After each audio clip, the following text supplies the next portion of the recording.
តិចសាច់កន្លះភ្លឺស្អាតបាទ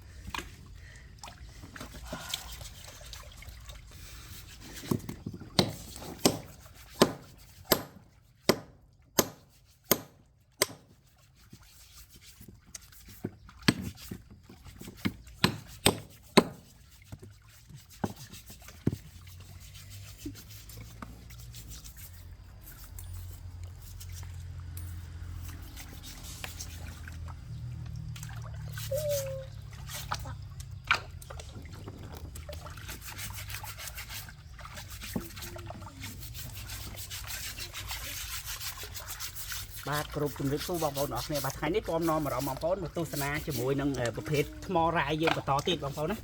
នេះខ្ញុំហៅថាប្រភេទថ្មរ៉ែដោយសារជាប្រភេទសាច់គាត់នេះយើងមើលទៅដូចថ្មបន្តិចលោហៈបន្តិចបាទស្ថិតក្នុងកម្រិតបែបលោហៈបងប្អូនណាបាទនេះបើតាមដែលយើងចូលឡាបូហើយសារធាតុរ៉ែក្នុងខ្លួនគាត់មានរហូតដល់20មុខជាងបាទអញ្ចឹងខ្ញុំអត់ដឹងថាហៅអីទេអានេះវាស្ថិតនៅក្រុងហេម៉ូថៃដោយសារវាមានជាតិឆក់បងប្អូនហេម៉ូថៃមានជាតិឆក់ហើយសារធាតុរ៉ែអីផ្សេងមានប្រាក់បន្តិចចឹងទៅមាសបន្តិចចឹងទៅ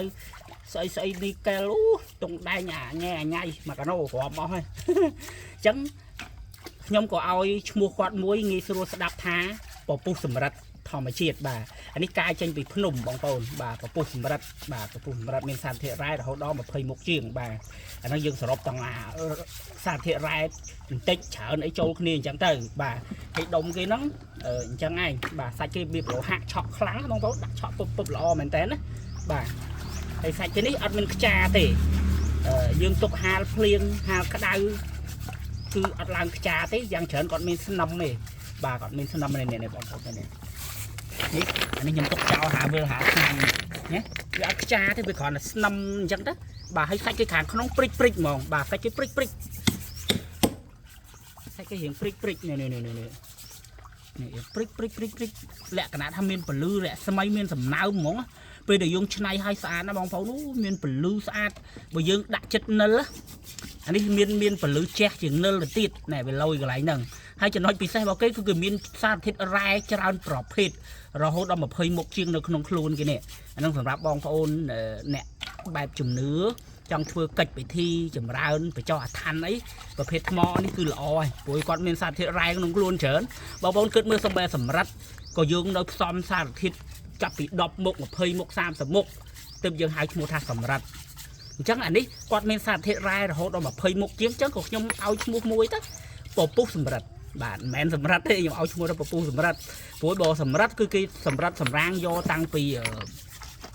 មាសអាចផ្កាយឬក៏អីផ្សេងច្រើនដែលជាវត្ថុធាតុលោហៈមានតម្លៃ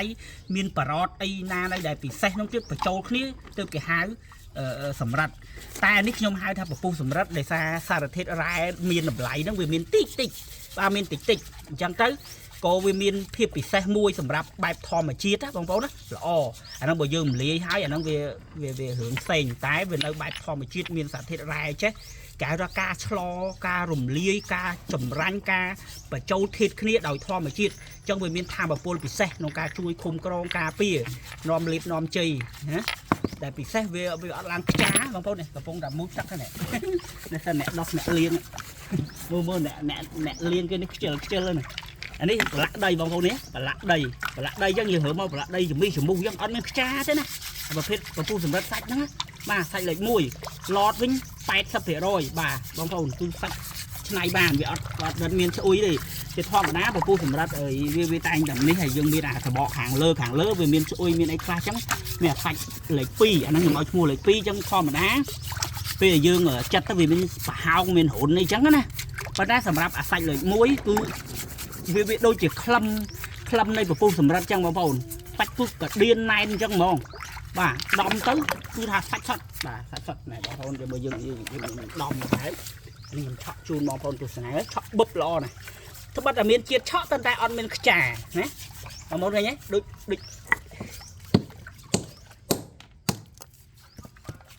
នេះសាច់ទៅភ្លឺចឹងវាភ្លឺមកខាងក្នុងបាទហើយសាច់គេហាប់ណែនល្អអត់មានប្រហោងរុនចំោចរុនកដុលរុនកលាតអីទេបាទគឺសាច់ស្អាតតែហ្មងបាទអញ្ចឹងគឺយើងឆ្នៃបានតែម្ដងគឺសាច់គេឡតល្អពេញសាច់ឆ្នៃមកស្អាតបាទ vậy tới giờ bờ nhôm chay không cù gõ bính cái đặt ha granite obsidian việc cầm rắt việc này lư nữa á phần trái bị ọt bạc cọt tê nó chay cù gõ luôn nhưng mà toàn man super AI và thayอย่างmấy phần khoa là dương plop phần đất bẹ pon như mối sạt thì rai để miền không luôn bạc quát trong buổi miền rai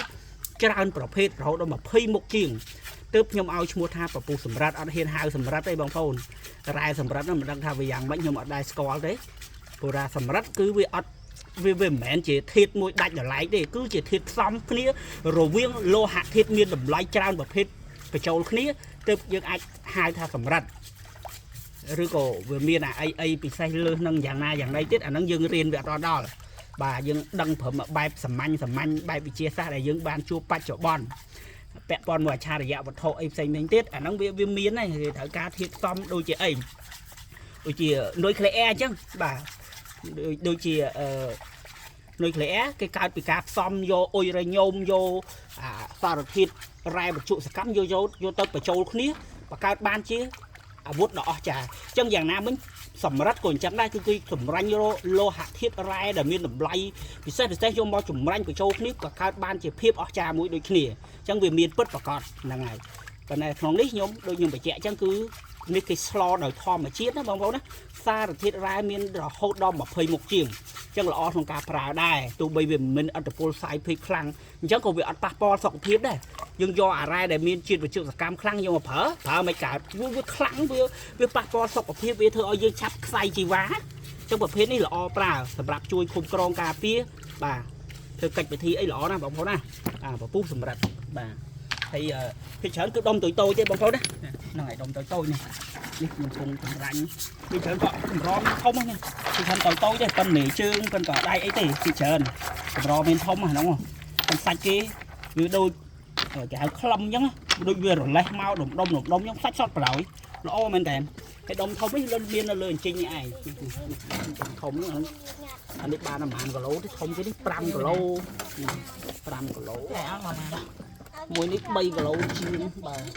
năm này nè rồi bỏ cái trắng á bà này dương thông như nạp lại bàn tôi dương lại tu on tôi chẳng đó nè thường cam thư cường lấy bàn khúc mâu bằng pháo nữa là sạch sạch mà sạch cái này còn có miền đông khác bầu về nơi chọp sờ bọ chết khi chớn về cầm rát lơ nó về miền ở hiện hồn cho máu khác bà mình phục phục